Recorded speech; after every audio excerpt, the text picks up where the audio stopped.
he preferred walking, the more so as it would enable him on his return across the forest to try for some venison, which he could not have done if he had been mounted on Billy's back. Edward walked quick, followed by his dog, which he had taught to keep to heel. He felt happy, as people do who have no cares, from the fine weather, the deep green of the verdure checkered by the flowers in bloom, and the majestic scenery which met his eye on every side. His heart was as buoyant as his steps, as he walked along, the light summer breeze fanning his face.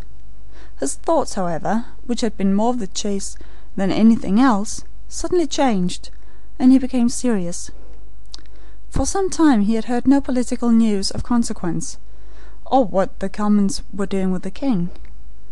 This reverie naturally brought to his mind his father's death, the burning of his property, and its sequestration. His cheeks coloured with indignation, and his brow was moody. Then he built castles for the future. He imagined the king released from his prison, and leading an army against his oppressors. He fancied himself at the head of a troop of cavalry, charging the parliamentary horse. Victory was on his side. The king was again on his throne, and he was again in possession of the family estate. He was rebuilding the hall, and somehow or another it appeared to him that Patience was standing by his side, as he gave directions to the artificers, when his reverie was suddenly disturbed by Holdfast barking and springing forward in advance. Edward, who had by this time got over more than half his journey, looked up, and perceived himself confronted by a powerful man, apparently about 40 years of age, and dressed as a verderer of the forest. He thought at the time that he had seldom seen a person with a more sinister and forbidding countenance. "Hold now, young man! What are you doing here?" said the man, walking up to him and cocking the gun which he held in hand as he advanced. Edward quietly cocked his own gun, which was loaded, when he perceived that hostile preparation on the part of the other person, and then replied, "I am walking across the forest, as you may perceive." "Yes, I perceive you are walking, and you are walking with the dog and a gun. You will now be pleased to walk with me. Deer stealers are not any longer permitted to range this forest." "I am no deer stealer," replied Edward. "It will be quite sufficient to give me that title when you find me with venison in my possession. And as for going with you, that I certainly shall not. Steer off, or you may meet with harm." "Why, you young good-for-nothing, if you have not venison, it is not from any will not to take it. You are out in pursuit of it, that is clear. Come, come, you've the wrong person to deal with. My orders are to take up all poachers, and take you I will." "If you can," replied Edward, "but you must first prove that you are able to do so. My gun is as good, and my aim is as sure as yours, whoever you may be. I tell you again, I am no poacher, nor have I come out to take the deer, but to cross over to the intendant's cottage, whither I am now going. I tell you thus much, that you may not do anything foolish, and having said this, I advise you to think twice before you act once. Let me proceed in peace, or you may lose your place. If you do not, by your own rashness, lose your life." There was something so cool and so determined in Edward's quiet manner, that the verderer hesitated.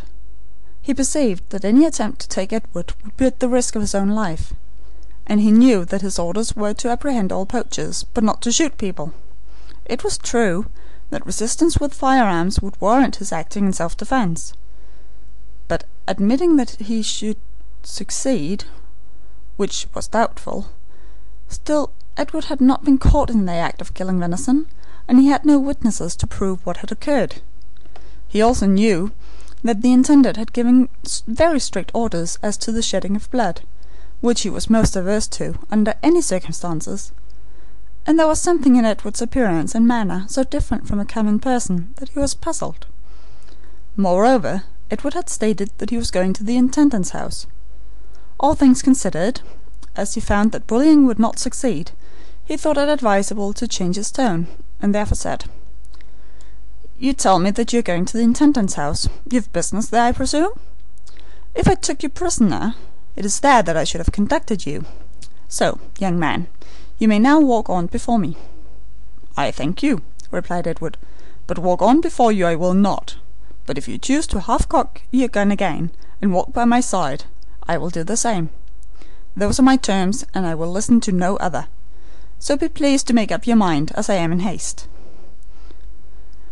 The Vadira appeared very indignant at this reply, but after a time said, "Be it so."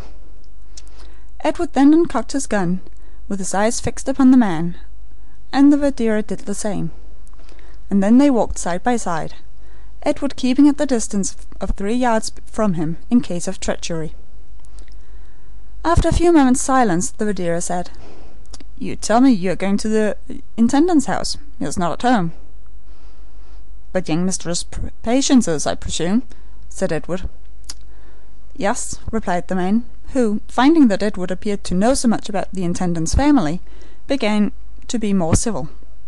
"Yes, she is at home, for I saw her in the garden this morning."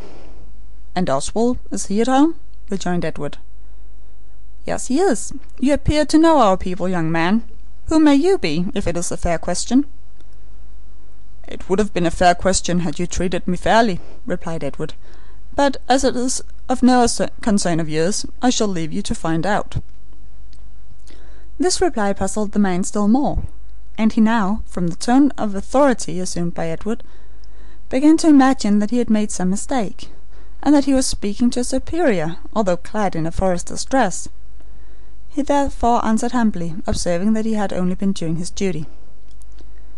Edward walked on, without making any reply. As they arrived within 100 yards of the Intendant's house, Edward said, "I have now arrived at my destination, and am going into that house, as I told you.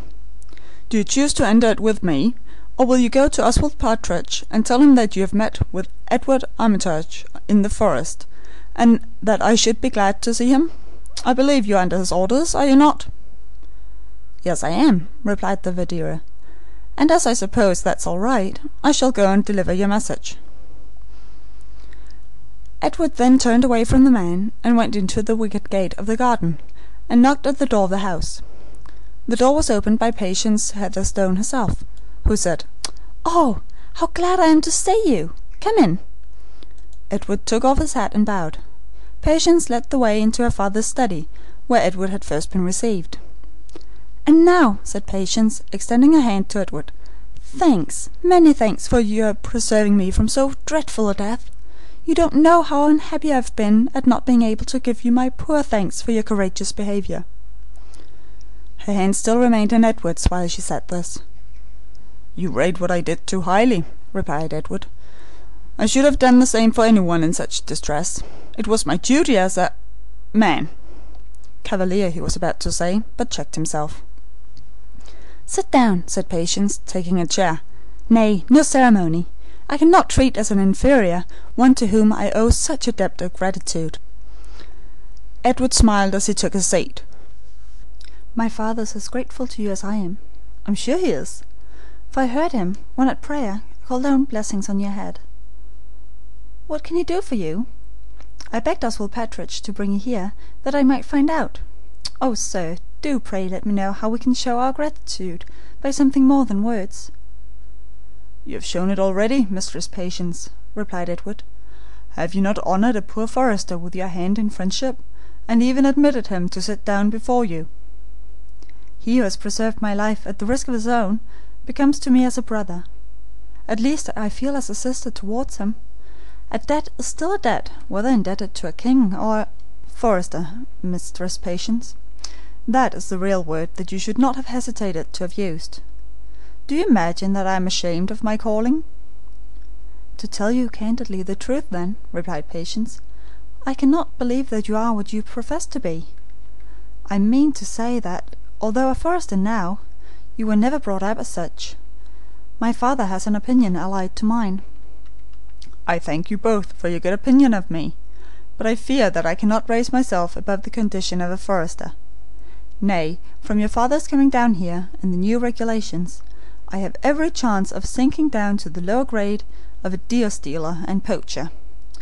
Indeed, had it not been that I had my gun with me, I should have been seized as such this very day as I came over." "But you were not shooting the deer, were you, sir?" inquired Patience. "No, I was not. nor have I killed